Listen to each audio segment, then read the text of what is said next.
हमारे जीवन में कर्म का बहुत बड़ा महत्व है। यानी कि कर्म अनेक मुख्य बिंदुओं में से एक बिंदु बन करके बैठा है। जो भी संसार में प्राणी हैं वो सभी कर्म के अंदर आरूढ़ हैं, निरंतर कर्म कर रहे हैं वो, और इस कर्म को करते हुए ही वो अनुभव कर रहे हैं। क्योंकि बिना कुछ किए, बिना गुजरे अनुभव नहीं हो सकता। और उस नए नए अनुभव को चाहने के लिए विविध प्रकार के कर्म हम करते रहते हैं, और कर्म का जो फल मिलता है वो हमारा अनुभव होता है। वो संचित हो जाता है, और संचित होकर के फिर उसको दोबारा यदि हम चाहते हैं तो हमारा मस्तिष्क उसकी जोड़ तोड़ फिर से बताता है, और फिर हम कर्म करने लग जाते हैं। इस तरह से एक कर्म चक्र निरंतर चल रहा है। लेकिन एक बात और है कि इसी कर्म के अंदर यदि हम जीवित प्राणी की बात सोचें तो वो जितने भी कर्म कर रहे हैं वो जीवित होने की वजह से कर रहे हैं। तो क्या जो कर्म की गतिविधि जीवित प्राणियों में चल रही है, वैसी कोई गतिविधि, वैसा कोई एक्शन, वैसी कोई क्रिया प्रतिक्रिया क्या जड़ में चल रही है? ऐसा एक प्रश्न जो है मस्तिष्क में पैदा होता है। लेकिन गहरे से देखा जाए तो कर्म नाम हमने दिया है, लेकिन वास्तव में है क्रिया। और ये क्रिया कर्म में भी है, और जिसको हम जड़ बोल रहे हैं अभी, उसमें भी है। विज्ञान ने यह बताया है कि एक सृष्टि का छोटे से छोटा कण, रेत का कण, कोई पदार्थ का एक बिंदु मात्र, उसमें भी गतिशीलता है, क्रिया है। और उसको उन्होंने परिचय जो दिया, आइडेंटिफाई जो किया, उसमें उन्होंने बताया कि इलेक्ट्रॉन, प्रोटॉन और न्यूट्रॉन, ये तीनों अपनी ऑर्बिट में चक्कर काटते हैं, तो गति हो रही है। अच्छा, एक बात है, अगर गति न हो, क्रिया न हो, तो प्रतिक्रिया भी न हो। वो वस्तु एज इट इज, ज्यों की त्यों बने रहेगी। क्रिया प्रतिक्रिया का अगर खेल न चले तो वस्तु का स्वरूप भी नहीं बदलेगा, वैसा का वैसा रहेगा। तो ये जो परिवर्तन है उस क्रिया प्रतिक्रिया की वजह से है, वरना परिवर्तन हो ही नहीं सकता। तो चलो हम कर्म की तरफ बढ़ते हैं। कर्म हमने नाम दिया है, और जो जो हम कर्म करते हैं, जैसे कर्म करते हैं और जैसे कर्म की कैटेगरी होती है, यानी कि उसका जैसा प्रकार होता है, उस तरह का फल हमें मिल जाता है।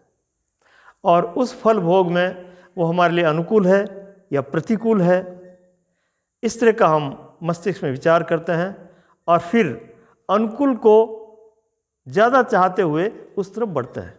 अनुकूलता को हम सुख कहते हैं और प्रतिकूलता को हम दुख कहते हैं। तो ये कर्मों का एक लंबी कहानी है हमारे जीवन की।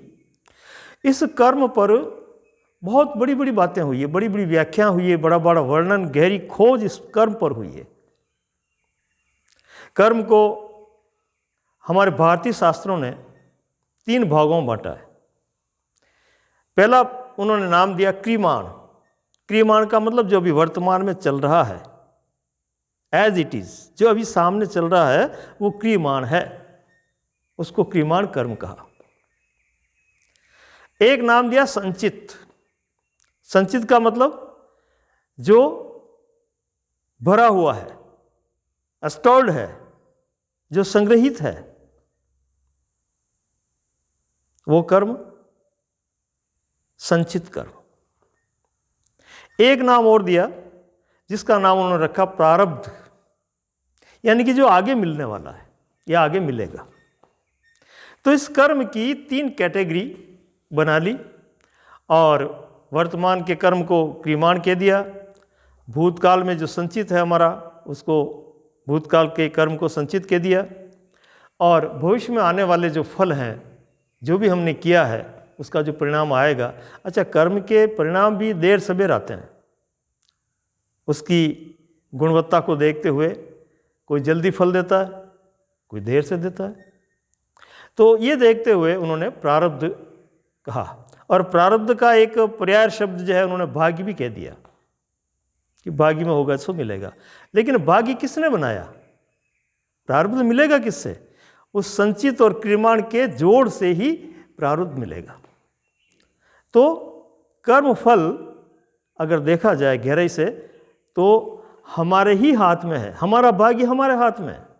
इस दृष्टि से देखा जाए तो यदि हम विवेकपूर्ण समझदारी से अपने अनुभव का तालमेल बिठाते हुए, उनको गहराई से सोचते हुए, समझते हुए कि किसका फल कब कैसा मिला, अब ये हमारे लिए अनुकूल है या नहीं है, इसको करूं या न करूं या कितना करूं, ये हमें तोल मोल करनी है। यदि हम विवेकपूर्ण इन कर्मों का तोल मोल करके, यानी कि इनको अच्छी तरह से समझ करके हमारे जीवन में प्रयोग लाएं, तो हमारा प्रारब्ध भी सही होगा, इसमें कोई दो राय नहीं। लेकिन ये दोषारोपण हम कभी कभी हमारे मन गणंत ईश्वर पर डाल देते हैं कि परमात्मा ने ऐसा किया, मैं तो ठीक हूँ, मैं तो ठीक ही कर रहा हूँ, लेकिन दोषी कौन है? परमात्मा है, प्रकृति है, मेरे भाग्य में ऐसे लिखा है। अरे तेने ही लिखा है, किसी ने नहीं लिखा है। क्योंकि उस कर्म को देखो, ऐसी बात है कि जब भी हम कर्म करते हैं उसका फल हमें निश्चित मिलता है। कोई भी कर्म हुआ, कर्म के अंदर चाहे आप विचार भी कर रहे हैं तो वो भी एक कर्म है, विचारों का भी प्रतिफल मिलेगा, सूक्ष्म कर्म है वो। और स्थूल कर्म तो आप जानते ही हैं, हम कर ही रहे हैं और हाथों हाथ उठ के जो है फल हमें मिलता है। तो कहने का मतलब ये कि क्रिया जो है वो इसके मूल में है, कर्म के, जो जड़ और चेतन दोनों में गतिशील है। क्रिया एक बिंदु है, कर्म का शुभारंभ है वो, और वही जाकर के एक, यानी हम जो अगर गहराई से सोचें और थोड़ा, तो ये कह सकते हैं कि कार्य और कारण का जो कभी आपने देखा होगा रिलेशन, संबंध देखा होगा, उस तरह का क्रिया और कर्म का रिलेशन है। क्रिया कारण है तो कर्म जो है उसका फल है, और कभी कर्म भी कारण बन जाता है और उसमें उस तरह की क्रिया दे देता है। तो ये एक अनवरत चक्र जो है हमारा चलता रहता है। अब हम आते हैं कि हम कर्म में कुशल कैसे हों। कुशल होने के लिए पहली बात तो अभी इसी प्रसंग में आई कि हर कार्य को विवेकपूर्ण ढंग से करें, बहुत सोच समझ करके कार्य को शुरू करें। और शुरू करने के बाद में अगर आप कहेंगे कि इसका फल ना आए तो ऐसा नहीं होगा। हर प्रतिक्रिया का फल आता है, इसलिए पहले से ही सोच लें, उसको शुरू करने से पहले ही सोच लें। सोचना जितना भी है आपको शुरुआत से पहले सोचना, उसके बाद में तो फल आपको भुगत नहीं है। इसलिए बहुत धैर्यतापूर्वक ये समझें कि मुझे कौन सा कर्म करने से अच्छा रहेगा, मेरे लिए कौन सा कर्म ठीक है। ठीक साहब। उसके बाद में दूसरी बात आती है कि जो कर्म आप कर रहे हैं और उसका प्रतिफल चाहते हैं, उस कर्म के अनुरूप आप स्वयं सक्षम है या नहीं है, आप उस कर्म करने की क्षमता रखते हैं या नहीं है। ये अपने आप में इसका हिसाब लगा लें, अपने आप को देख लें। और क्षमता कम है, योग्यता कम है उस काम को करने की, तो योग्यता बढ़ाएं। पहले काम को शुरू ना करें, पहले उसके योग्य बने और फिर शुरू करें। ये दूसरी बात हुई। तीसरी बात, जब आप काम शुरू कर देते हैं उसके बाद में जहाँ तक आपका लक्ष्य है वहाँ तक बढ़ते रहिए, बीच में रुकना नहीं है। जब तक लक्ष्य न मिले कर्म को छोड़े नहीं, निरंतर करें उसको। बैठे नहीं, चुप नहीं रहें, विश्राम न लें, रुके नहीं, चलते रहें, चलते रहें। लक्ष्य तक पहुंचने तक आप जो है निरंतरता आप में बहुत ज़रूरी है। और निरंतरता के साथ धैर्यता भी कहूँगा मैं, धैर्यता भी जरूरी है। कभी कभी अधैर्य होने की वजह से भी निरंतरता टूट जाती है।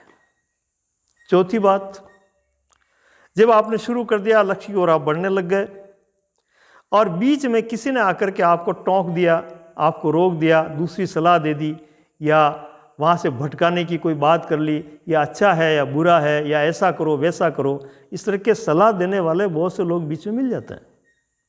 तो उनकी आप परवाह मत करो। आपने अगर निश्चित कर लिया है कि मुझे ये करना ही है और मेरे लिए फिट फॉर है, ठीक है, तो चलते चलिए, आप रुकिए मत, उनकी मत सुनिए और अपने कार्य में लगे रहिए। तो इन 3-4 बिंदुओं को ध्यान में रखते हुए लास्ट में एक बात और कहूँगा मैं, कि उस कर्म का फल कितना आएगा, कब आएगा, कैसा आएगा, ये भी विचार न रखें। आप तो कर्म पर ध्यान दें, कर्म पर एकाग्र हों, पूरी एनर्जी कर्म पर लगा दें, और इस तरह से आप बढ़ते रहे तो सफलता निश्चित है। इसलिए तो हमारे गीता जो उपनिषदों का सार है उसमें बताया कर्मण्येवादि कारस्ते माम फलेषु कदाचन, यानी कि आपकी एनर्जी कहीं टूट न जाए, खंडित न हो जाए, निरंतर चलती रहे, जितनी लगनी चाहिए एनर्जी उतनी लगे और आप सफल हों। उसके लिए ये हिदायत दी गई है, ये चेतावनी दी गई है कि आप फल पर अपनी एनर्जी मत लगाओ, फल तब भी आए ही नहीं है, उस पर एनर्जी मत लगाओ और सीधा कर्म पर ही ध्यान दो। पूरी तरह से, पूरे रुचिपूर्ण होकर के, आनंदित होकर के उस कर्म के साथ एकजुट हो जाओ, सफलता छाया की तरह आपके पीछे आएगी। इसलिए कर्म की कुशलता के लिए विवेक, निरंतरता, धैर्य, साहस और अपना अटल लक्ष्य, ये बहुत सी चीज़ें आवश्यक है। ऐसे हम बढ़ते रहेंगे तो सफलता निश्चित है। धन्यवाद।